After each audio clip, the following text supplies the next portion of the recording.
Oke, setelah saya belajar kimia, saya lanjut lagi belajar ekonomi. Saya belajar dari marketing ekonomi saya di kampusnya. Lalu setelah saya bisa produksi, bisa jualan, maka saya lanjut lagi bisa menghitung rugi. Makanya saya belajar keuangan, finance. Dan terakhir saya belajar namanya investment, belajar investasi. Nah, itu pengalaman pendidikan. Jadi saya suka belajar dan sampai sekarang bagi saya pendidikan itu menjadi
nanti sistem training kita sederhana, nggak rumit ya.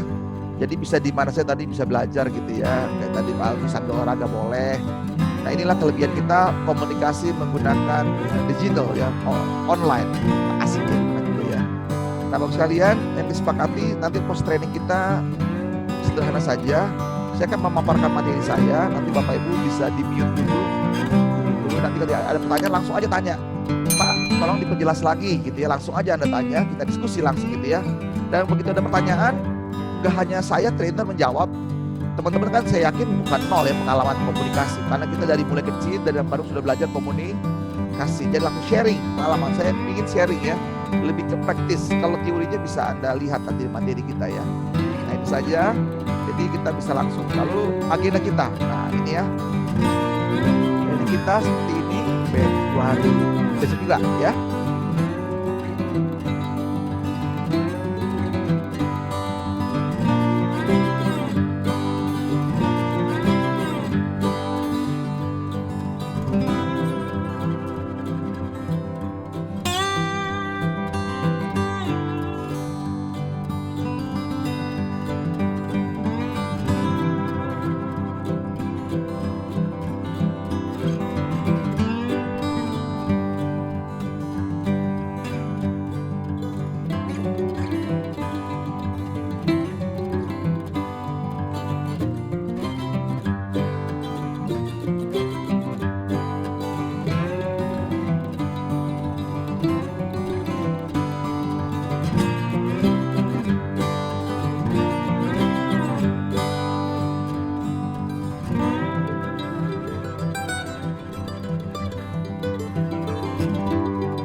Japanese company gitu ya. Nah itu penting sekali yang namanya feedback, wajib mengulangi setiap ada komunikasi. Lalu bagaimana sih komunikasi formal dan organisasi? Nanti kita belajar gayanya Japan ya. Dulu saya di Asahi, jadi saya tahu standarisasi tentang komunikasi efektif di office itu seperti apa sih. Nah kalau Japanese company jelas wajib menggunakan Renso.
Jadi di sini opini. Nah, ini pesannya. Jadi kita sepakat ya. Speak with data. Jadi efektivitas komunikasi adalah bicara dengan fakta, bicara dengan data. Jangan bermain komunikasi yang opini atau pasif membuat Anda tidak efektif. Nah, hal kedua adalah tegas ya, singkat dan jelas. Sampaikan dengan jadi jangan kalimat. Memang ini tergantung kepribadian ya. Teman-teman yang tipenya dominan pasti bicara tegas-tegas, to the point. Tapi kalau teman-teman yang tipenya influencer, dia pengantarnya kelamaan. Kalimat mau nanya gitu ya, mau punya pesan tuh pakai kalimat pengantarnya kelamaan, akhirnya pengantarnya 15 menit, isinya hanya 1 menit. Namanya itu kebutuhan apa? Namanya kebutuhan kepribadian. Nah, ya jelas ya. Jadi tegas, singkat, jelas, data lagi. Nah, medianya tadi bisa pakai lisan, bagaimana saya katakan tadi, kalau menghadapi orang-orang yang gampang menolak kita, bicaralah komunikasi menggunakan secara tertulis.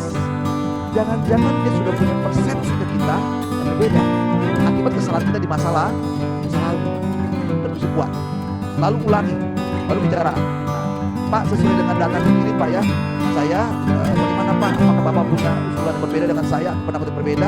Silakan Pak dituangkan lagi. Bentuknya apa? Bentuknya tertulis juga. Jadi kita bisa manage bos kita juga serba tertulis supaya Pak, jangan ada kesalahan Pak.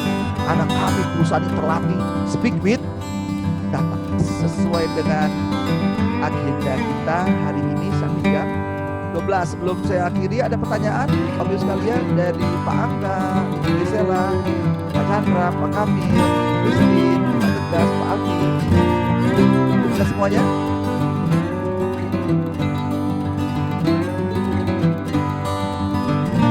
Coaching counseling itu everyday, terutama menjelang pulang. Dalam perusahaan barat waktu saya kerja di perusahaan Belanda gitu ya, itu konsultasi itu ya sekali gitu ya, coaching counseling itu. Nah itu misalnya. Nah inilah, tapi karena sudah ada SOP-nya yang kita lakukan. Tapi dari pengamatan saya di Jepang ya, saya sudah keliling di Jepang karena alumni Jepang banyak, maka sering pelatih di Jepang gitu ya. Itu SOP-nya nggak ada, nyaris nggak ada gitu ya, sekali nggak dibuat detail gitu ya. Kenapa? Akhirnya orang Indonesia banyak melanggar, nggak tahu gitu ya. Nah, alangkah baiknya teman-teman di sini ada.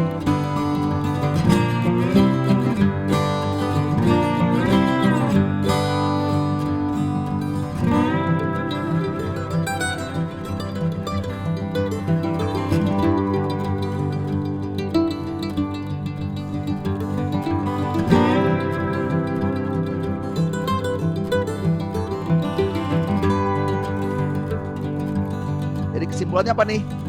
Jadi kesimpulan kita pertama, komunikasi peranan penting ya dalam interaksi antara manusia di situ ya. Jelas ya. Kalau mau dikatakan efektif, jelas ya patokannya tadi target kita tercapai, target secara pribadi, secara unit, dan seterusnya.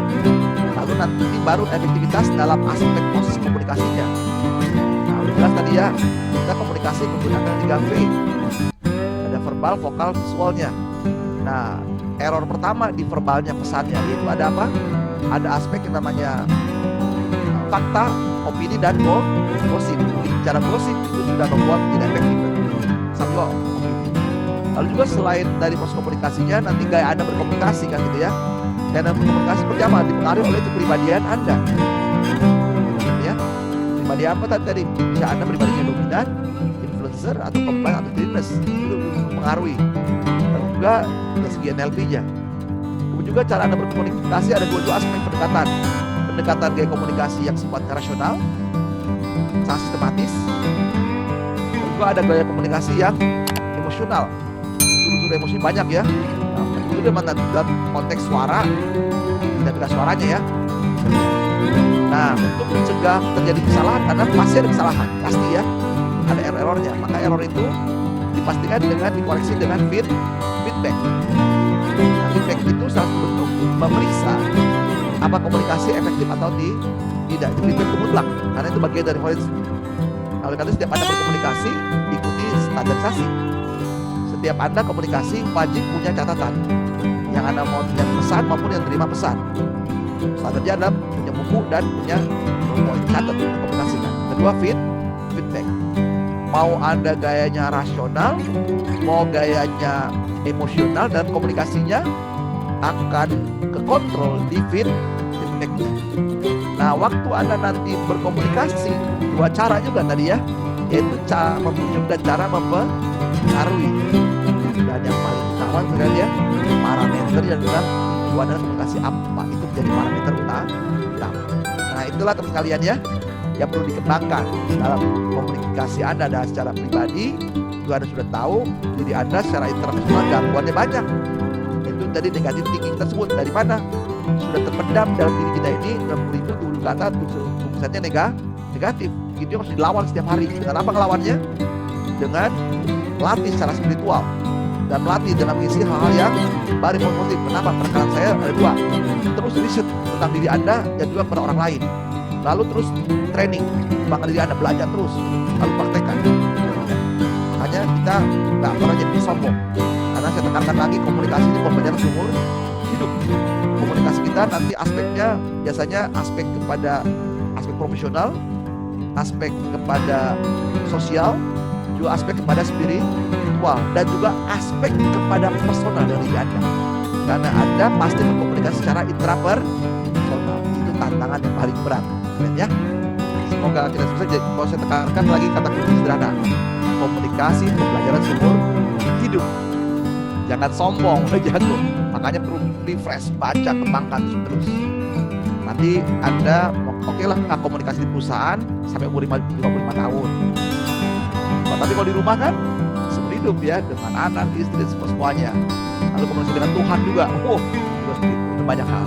Sekali lagi, saya banyak terima kasih untuk kebersamaan kita hari ini, dan saya sharing semuanya. Semoga Anda sukses di dalam karir Anda. Dan kapan-kapan kita